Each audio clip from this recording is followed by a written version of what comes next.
Hello, ladies and gentlemen. I'm Harry Lausanesiris, and this is my YouTube channel, grecochess. In this video, we are concluding the coverage of the 82nd Chessanity tournament that took place in Jericho, Long Island on September 7th. Unfortunately, the web page with the details has been taken down since the tournament was completed some time ago, and that is why I'm going to summarize the details. The tournament was organized in three sections. The quads, the under 600, meaning you needed a rating less than 600 to be eligible, and the development where the games were not rated. In the quads, they were divided into subgroups of 4 players each, depending on their ratings. Top 4 ratings were in quad A, the next 4 were in quad B, the next 4 in quad C, and so on. In every subgroup, every player had to face the other 3 players of the same subgroup. Time control, 45 minutes, 5 seconds delay, meaning that when the game started, players had 45 minutes in their clocks, and when it was their time to move, for the first 5 seconds, the clock would not move and then it would go downwards, and players needed to complete all of their moves before the time went down to 0, otherwise they would lose because of time. I had the highest rating of all, and that's why I was placed in quad A, and I had to face the second, third, and fourth highest rated players. In round 1, I started with a win. In round 2, with a loss, had a loss. And in round 3, I'm facing the second highest rated player. And let's look at the details on the screen. My opponent, his name is Kevin Zhou. He'll have the white pieces. His rating before the tournament was 1530, and he was in 84.4 percentile. Compare this with my numbers. My rating was 1582, and the New York State championship had not been yet processed, otherwise it would have been 1614.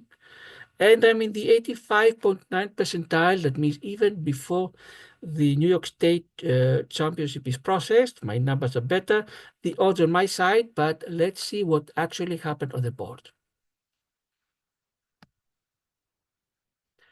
This is the chess.com analysis board. On the left half, you'll see the chessboard. I'm going to enter the moves one by one as it took place.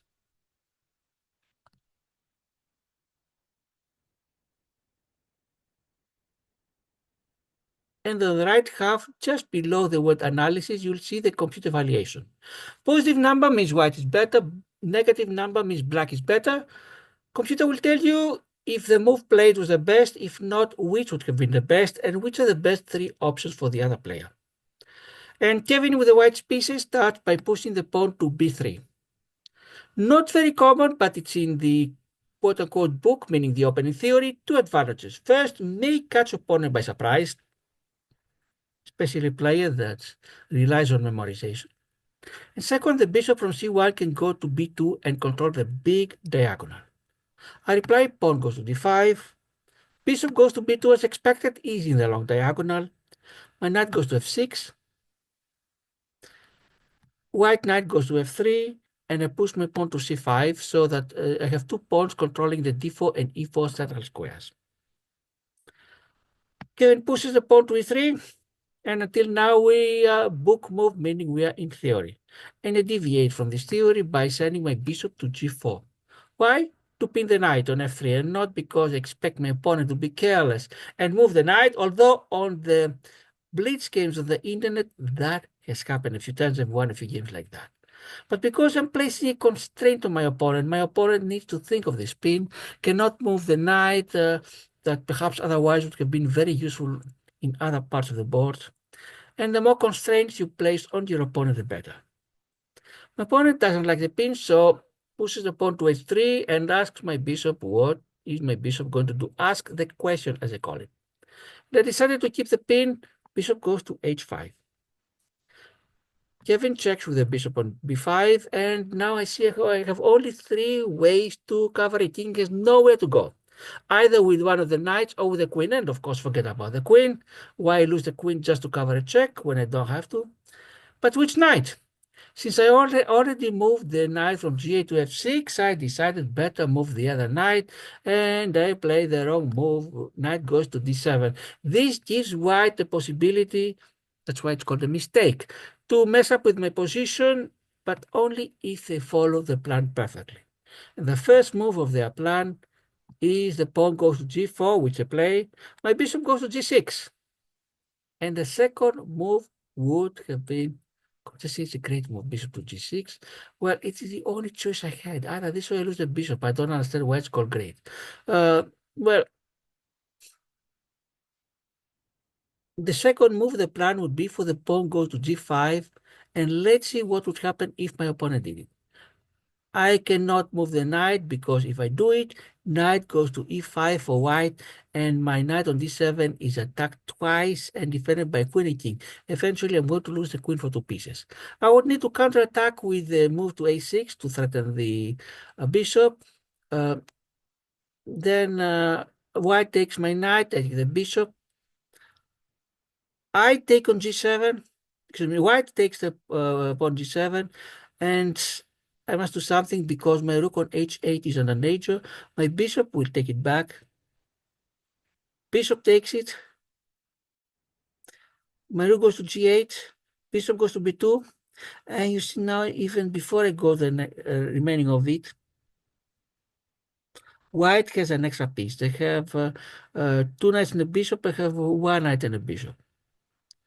Of course, my bishop can go to h5 to continue the pin, but I'm losing the game. So my two choices were either to follow the computer continuation, the piece down, or move my knight from f6 and lose my queen for 2 pieces.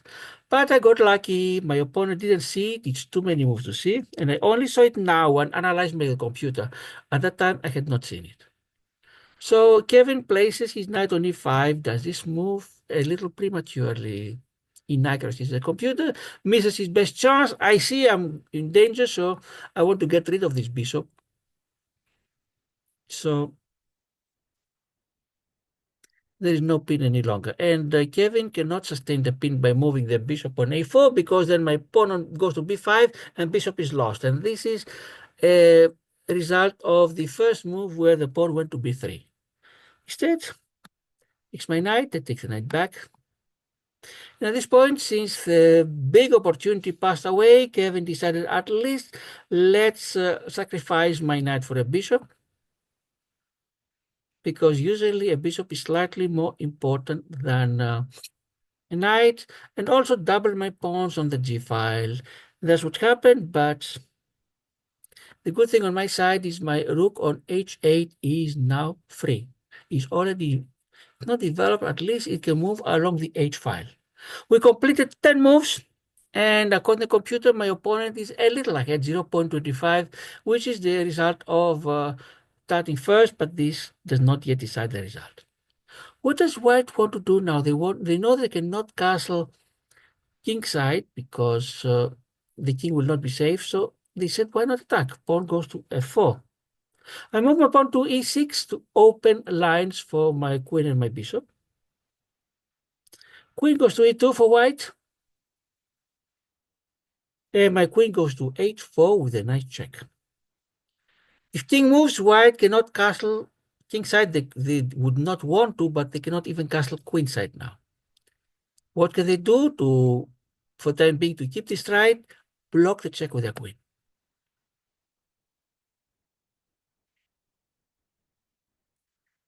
I can exchange queens and deprive my opponent of castling, but why do it? My rook protects the queen, and I want to do something else, continue my development. So I place my knight on a better square, f6. And a little bit too late, Kevin pushes the pawn to g5. At this point, I decide, let's exchange queens. Usually, if 2 pieces can be exchanged, it's better if you let your opponent start the exchange and not you, because you can use this opportunity to do something else to improve your position. But here I had a reason why. Exchange queens. White cannot castle now for good, either side, and my knight goes to e4 with a check. Of course, a check by itself doesn't mean too much. You saw the check on b5 without the uh, proper follow white of white did not yield anything, but white has to worry about where to place a king. Instead of doing something else, they need to move the king. And they move it to f3. Thing near the middle of the board, unprotected by pawns, not a good idea. At this point, I move my rook to h7. The computer will say it's inaccuracy, but there's a reason I did it, because until now the pawn on g7 was threatened, and it was saved only by the bishop on f8. And I didn't want to have my bishop staying there forever just to protect this pawn.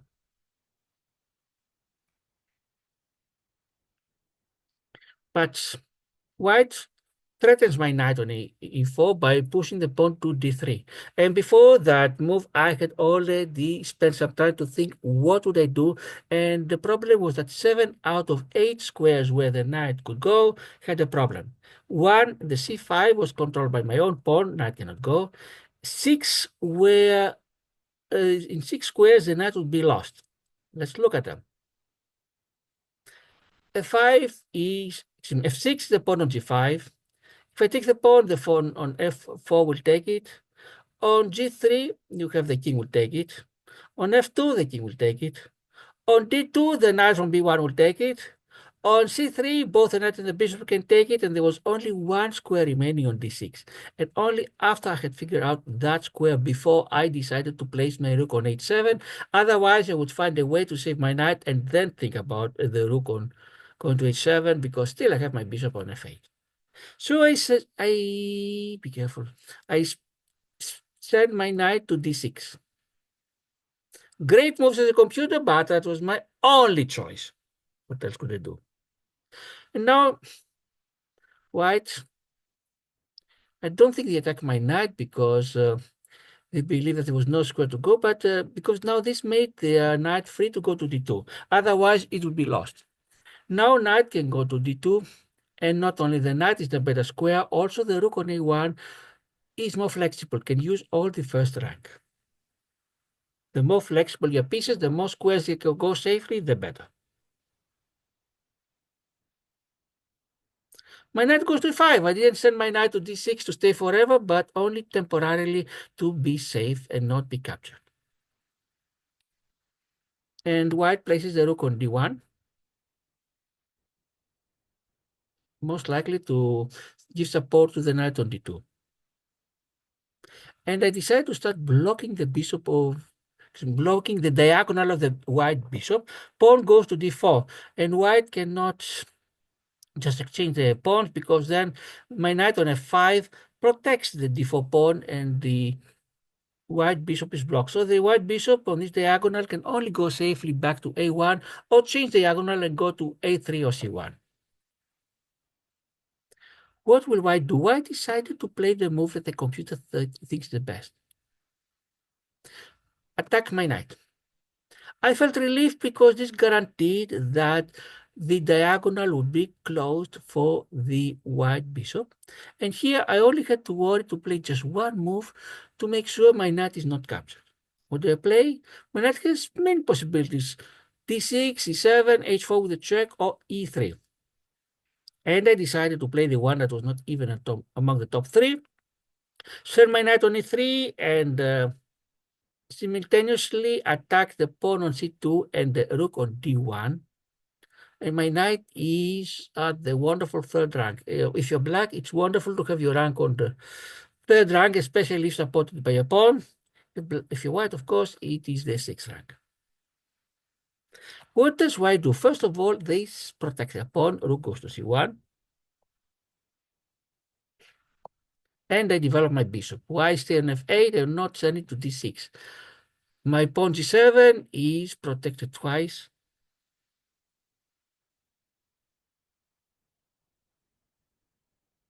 Both by the rook and by the fact that my d4 pawn closes diagonal. And what does white do? They don't like my knight on e3, so they send their knight on f1.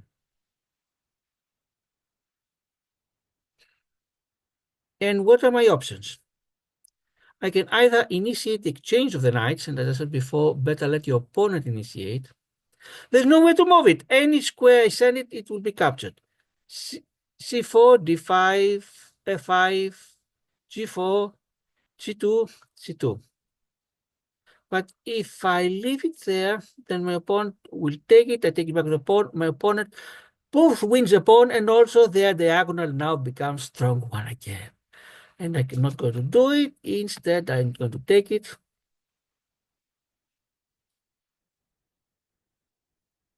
And my opponent will take, Kevin will take my knight. What to do now?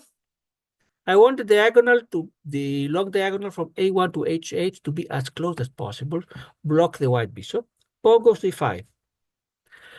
Which does this, which has its effect, but also has another undesired side effect. Since we are approaching the ending, and since we are going to have bishops of the same color, dark color both, ideally you want your pawns to be on light squares and your opponents on dark. But look at what's happening. Each side has 8 pawns, and I have 4 out of 8 in dark. My opponent has only 2 out of 8 in dark. So this gives my opponent advantage. And he's not satisfied with that. He wants to enlarge it. So he sends his pawn to F5. We exchange pawns.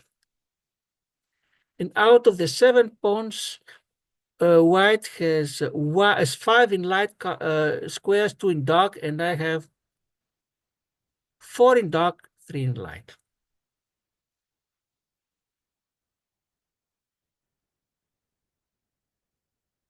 I'm placing my king on D7. I want to activate my king and also have the rook on A8 be more active, have more squares to go. White places his bishop on C1. Since he long diagonal is blocked, why not place it on C1 and also protect the pawn on G5? Of course, the computer says a mistake, but during the game, you have no access to the computers. You play with your instincts, whatever you think is best. And I double my rooks on the H files. And I'm threatening the pawn on H3. Of course, white will not let me take it, but this gives them one more constraint. Their king, instead of playing any other piece or placing their king in a better square, it will go to G2 just to protect the pawn.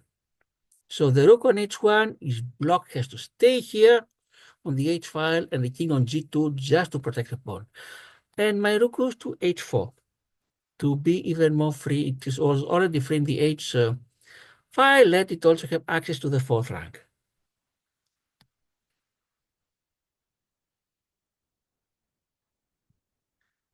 Kevin places his rook on E1. I place my pawn on F6. If we exchange pawns, my pawn structure will be a little bit better, and also my rook on H8 will have access to the G file. Where exactly is the king located? Kevin will not allow me to do it. But before he does this, he's going first to try to exchange the rooks. Because with the better squares for the pawns, if the rooks go away, it's an important advantage. In fact, the advantage becomes even more important. I don't want to exchange the rooks exactly for that reason, but I don't want to give my opponent the 4th rank uncontested, so I place my bishop on E7. Rooks are exchanged.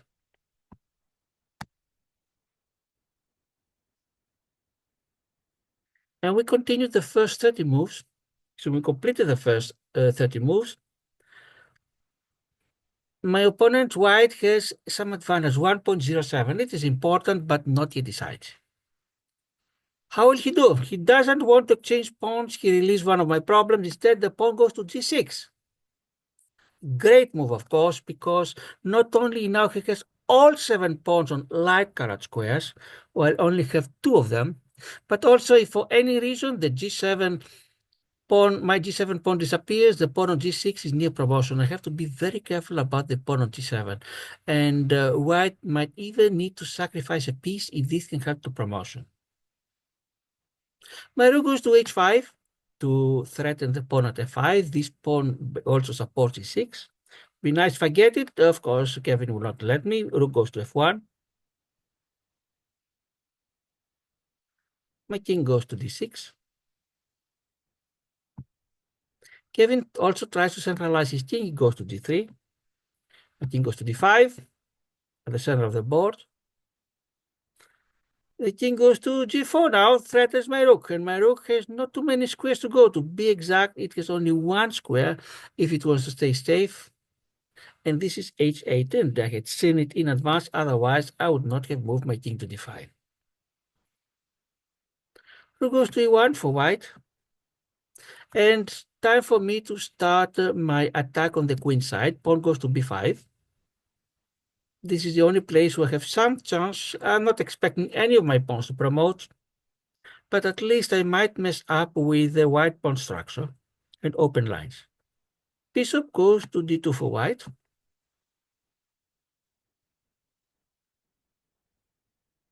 And I move my pawn to c4. Now I have 3 pawns on light colored squares. Bishop goes to a5 for white. Mistakes as a computer.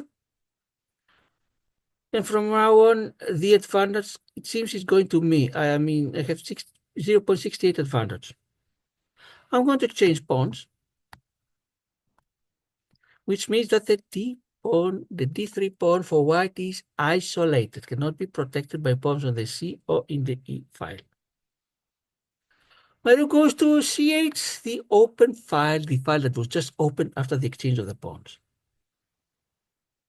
Rook goes to e2. Why? Because otherwise the pawn at a2 is lost.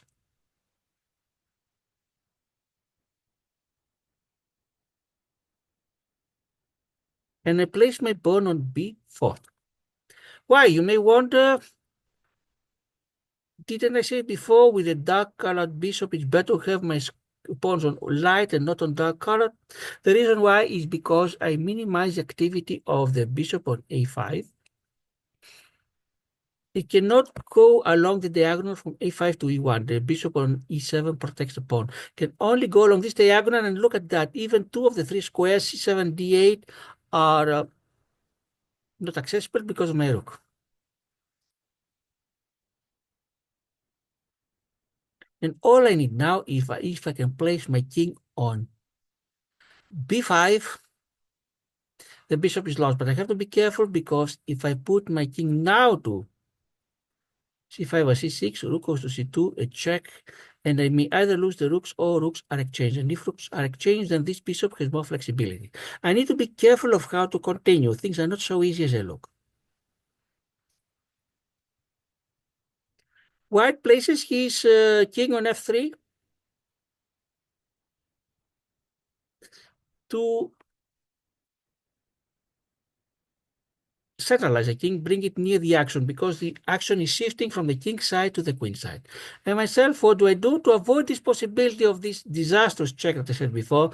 If I blindly put my king on c6 and especially c5, first I move my king to c3.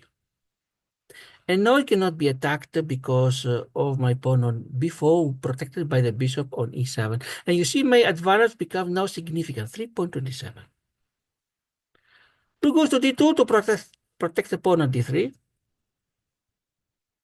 And now my king is free to go to c6. Why c6 and not c5? It's almost the same. But I just want to avoid any chance of a check. Computer thinks the miss would rather have my pawn check, because then I win a pawn. But myself, I was feeling better win the bishop than the pawn. White sees that the bishop is going to get lost, so they push the pawn to a3. I win the pawn on b3. Pawn goes to b4. Bishop goes to b4. And now we do the exchanges, and I end up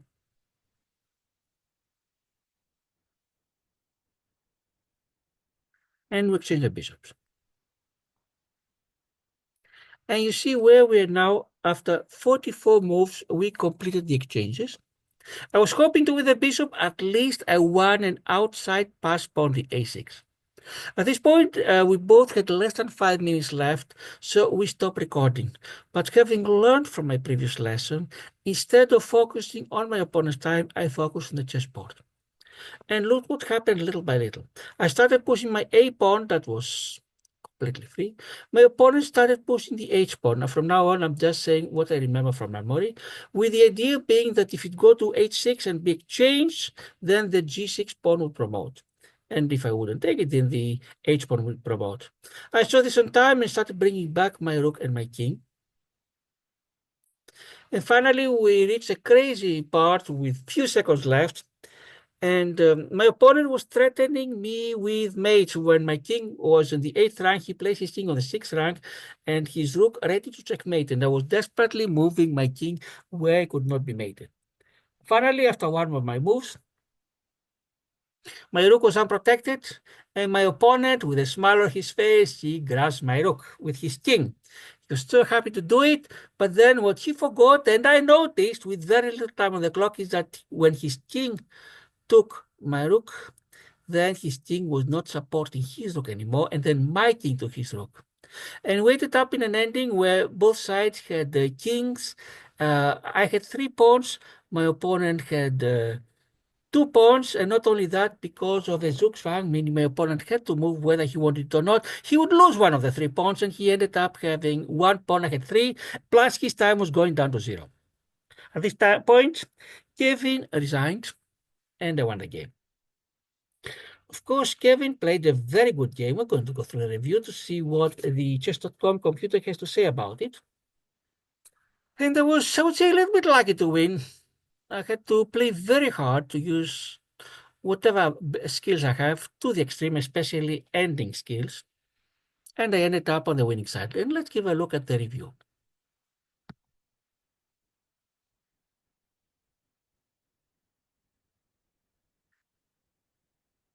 At the point we're playing, the computer thought that we're even.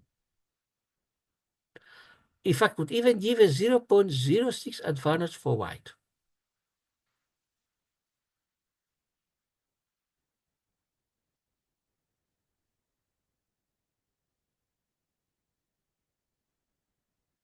I want to go again to see the last move, what happened, but let's first go through the analysis. I'll do it later.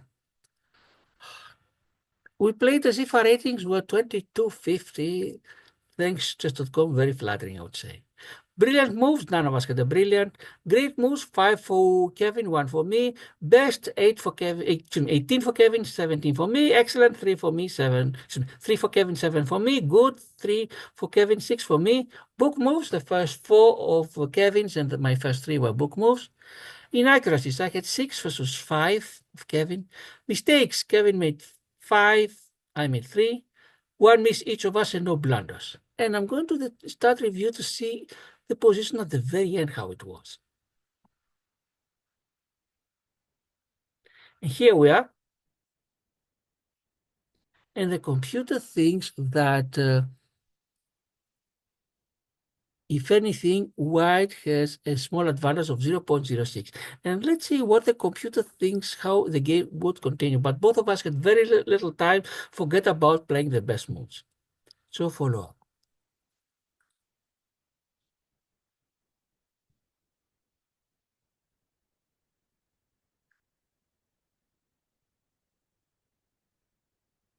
And all it says is that the pawn would go to h4.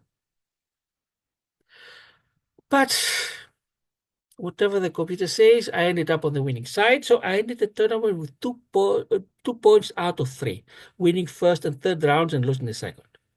And I got lucky in the other games because when all 6 chains of my quad were completed, I had 2 points. 2 of my opponents had 1.5, and one had 1 point. So because out of the other 3 players, nobody did better than me, I ended up winning the first place in the tournament and also winning the monetary prize that went with the first place. But unfortunately, because I played with players rated lower than me, in spite of my 2 wins, my United States Chess Federation rating fell down a little bit from 1614 to 1609. This concludes my coverage of the 82nd Chessanity chess tournament. The next tournament that I'll participate is going to be this Saturday, which is September 20th. It's going to take place at the University of Bridgeport in Bridgeport, Connecticut. 4 rounds. I'm going to, assuming all goes okay, which means assuming I actually go there, play, and I don't lose my notes, then I'm going to cover it in the next few videos.